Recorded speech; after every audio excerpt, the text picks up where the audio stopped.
সুপ্রিয় ভাই ও বোনেরা, আসসালামু আলাইকুম। আশা করি সবাই ভালো আছেন। আজকে মানিকগঞ্জ সাটুরিয়া তিল্লি এলাকায় রয়েছি। এখানে দেখেন এই জমিটার ধান স্বর্ণবরণ, সোনালী কালার, গোল্ডেন কালার একেবারে। আসলে এই জমির ধানটা অনেকটা ব্যতিক্রম, মানে দেখতে অনেক সুন্দর। দেখেন এই এলাকাটি জুড়ে এই জমিটা, এই ধানের ফসলটা দেখেন একেবারে হলুদ রং। তো এখানে দেখেন আমার দুইটি ভাইয়া ধান কাটছে। তারা এই জমির মালিক সহ কৃষক। কথা একটু পরে বলি, আপনাকে আগে মানে ধানের জমিটা ভালো করে দেখাই দিই।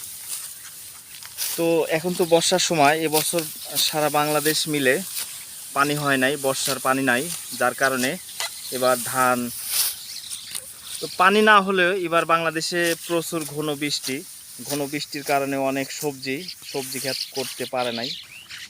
কিন্তু এই ঘন বৃষ্টিতে এবছর বর্ষায় ধান অনেকটা ভালো হয়েছে সারা বাংলাদেশেই। যে যেখানে ধান বনেছে সেখানেই ধানটা অনেক ভালো হয়েছে অবশ্য।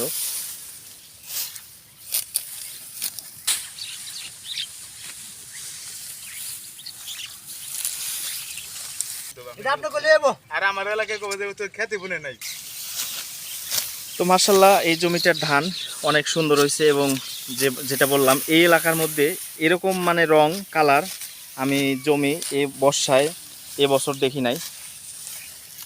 ভাইয়া কেমন আছেন? ভালো আছি ভাই। ভালো আছেন? জি। ধান তো মাশাআল্লাহ মানে এমন সোলানি গোল্ডেন কালার দেখা যায়। আল্লাহ মাশাআল্লাহ ভালো দাম দিছে। অনেক ভালো দাম দিছে, অনেক খুশি তো না? খুশি মানে ভাই যাই হোক, আমাদের এই যিনি সৃষ্টিকর্তা তিনি মানুষের জন্য এত সুন্দর ব্যবস্থা দেখেন। বর্ষা মাস, এখন তো প্রচুর ঘন বৃষ্টি। আচ্ছা, থ্যাংক ইউ ভাইয়া। ঠিক আছে, কাটেন, ধান কাটেন।